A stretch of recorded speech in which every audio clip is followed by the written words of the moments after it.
Hello, my name is Jonathan Berkey, and today we're going to go over some pretty basic point tracking in After Effects. Going to track like a scrolling data field to a flower blowing in the breeze. So let me go ahead and show you the final product. We're going to make something similar to this. As you can see, this information is tracked to the flower. So pretty basic, nothing really hard. There's just a few tricks that are important to keep in mind when creating that. So let's go ahead and get started. The BerkShop is in session. So I have already picked a shot that I'm going to use, the flower shot. I'm going to drag it down into the comp, and I've already added some color correction. I went use some techniques that I showed in my last tutorial, so feel free to check that out. But real quickly, I'll show you. This is the original shot. I added 3 adjustment layers, each with their own adjustment. The first would be levels, hue and saturation, and curves. So that's the color grading I decided to stick with for this tutorial. And again, if you want to check out some of that technique and a couple others, feel free to view my first tutorial on color correction. So let's go ahead and get started. First thing, so we have this footage, and as you can see, as I scrub through, the flower is blowing in the wind, and it also cuts off at 6 seconds. So take my work area down and then right click work area, and I can trim comp to work area. So I'll go back to home. So the first thing we need to do in order to track something to the flowers to have actually something to track. So we're going to make a little data field. Go ahead and use the text, and I'm just going to go ahead and start. Make it about 25 pixels, and I'll just type here data field. Okay, so that's my first. I need to make another set of text, so I'm going to drag out some bars from my ruler, some guides, so I kind of have a boundary to stay within when I'm typing. Go back to my text tool, and I'm going to make this text about 16-point font, and we'll start randomly typing. This isn't going to be necessarily legible as it's scrolling, so I just want to kind of get some filler so it looks like there's some good information in there. So I'll just separate some of the lines with dots, and maybe so I'm just going to go ahead and do this until I feel like I have enough, because I'm going to make this scroll, animate it scrolling kind of while it's tracked. So, and you could make your data field however you like. Just this works for this instance. So a short one and a couple more lines, and I think will be pretty good. Okay. So there we have our text. I'm going to go ahead and move. Actually, I'm going to label this first. Text for the scroll. I'm going to move it below my data field. And I'm going to go ahead and turn motion blur on, and also for the comp. Now normally I'd probably set the comp motion blur at the end before I render, because it can take up a lot of RAM, and your pre-renders make it take longer to preview. But I don't have, this is really the only animation that's going to be going on other than the tracking, so I'm going to go ahead and set it now. And also I'm going to add fast blur, because it really doesn't say anything important. I'm just going to blur it to kind of separate that, and you get the idea that information is flowing up. So go ahead and pull up position, and actually I want to make a mask. So I'm going to go right up underneath the data field text. I'm going to use a square mask, and I'm going to drag it down just a little bit. I'm going to reveal those first 4 lines. And under the mask properties, I'm going to feather the mask edge just 3 pixels. That way it'll kind of fade in and out. So I'm at the first frame. I'm going to set a mask path and position, and then I'm going to hit U. That way I have just these 2 keyframes to deal with these 2 attributes. So I'm going to go ahead and move to the end, and on this text layer I want the position, I want the text to go up. So I'm just going to slide it to about there. Now as you can see, the mask also moved, so I need to correct that. I already have my first keyframe set, and it's right, and come down to the end.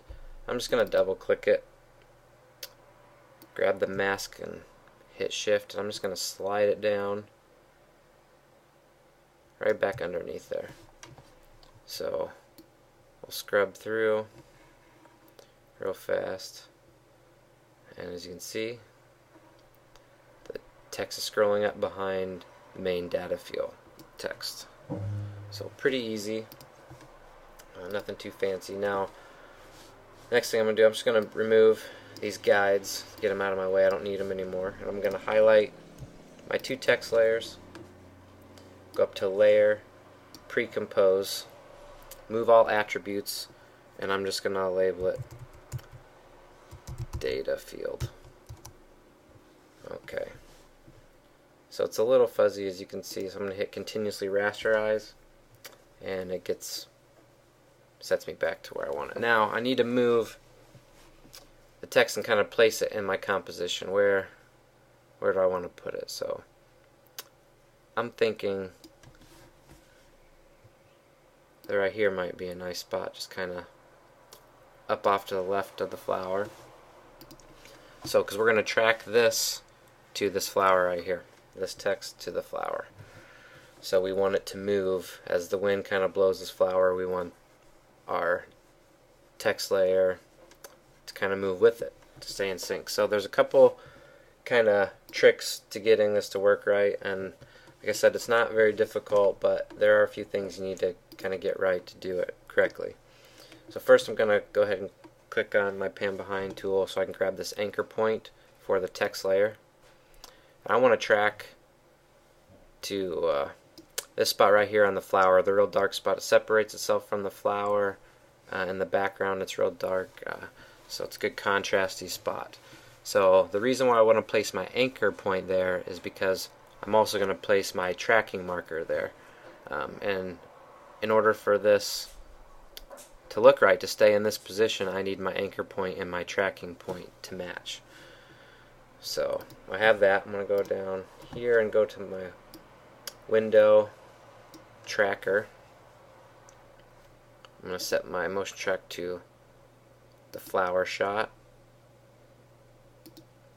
track motion, and then I can go to edit target. It's the only other layer in here, data field, so I'll click OK. And now for my track point, I'm just going to use a single track point. I'm just going to expand these a little bit, and then I'll click on the inside.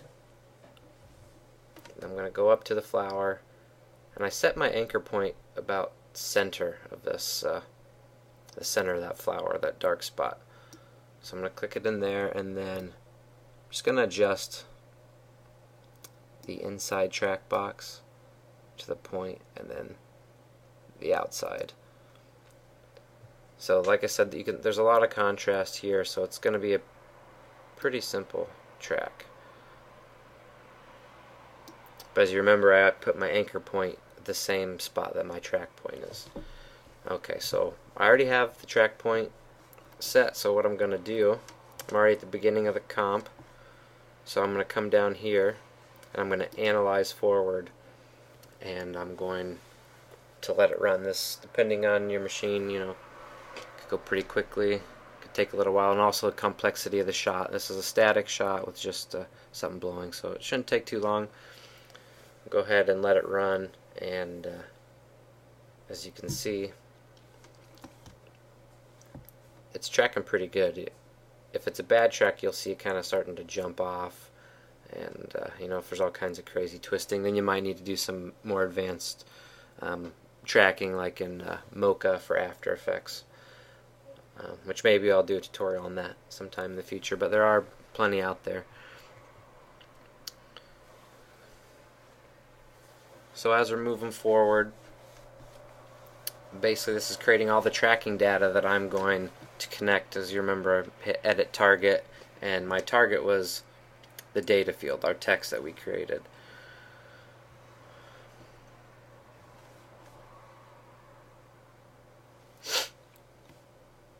Okay, and sitting right around 4-second mark, so I'm going to go ahead and just stop my track. You get the point. There's what's going on there, and basically I'm just going to hit apply, and I want it to apply to X and Y. Okay. Alright, so let's go ahead and I'm going to trim my render region, my work area, down to the area we tracked, and just kind of go home. Just kind of scrub through it. It might be better just to RAM preview a little bit. So go ahead and RAM preview, and it looks like it tracked pretty well. So we'll let it get a couple seconds here and see. So this is something you can apply in a lot of different ways. I've used this method to get hot spots off of people I was interviewing. If they had a real hot shiny spot on their forehead, what you can do is make a solid and use your color picker and color pick the skin tone around the hot spot, and to make that solid, then mask out a little spot, a little piece of it, feather it out, and then just track it to the hot spot on their head, and it'll blend. Usually it blends pretty well, and it'll go away. So kind of neat little trick. You can do a little touch up in After Effects if you really need to get rid of some spots, or maybe you just want to have a nice shot like this, and you just want to make it look a little cooler and add some information into the scene. So it's a pretty simple way of doing that, and really that's all. So I appreciate your time. Again, if you want to check out the first tutorial, if you haven't already, you can see some of the techniques I like to use in color correction, and hope to see you next time. Thank you, and have a good day.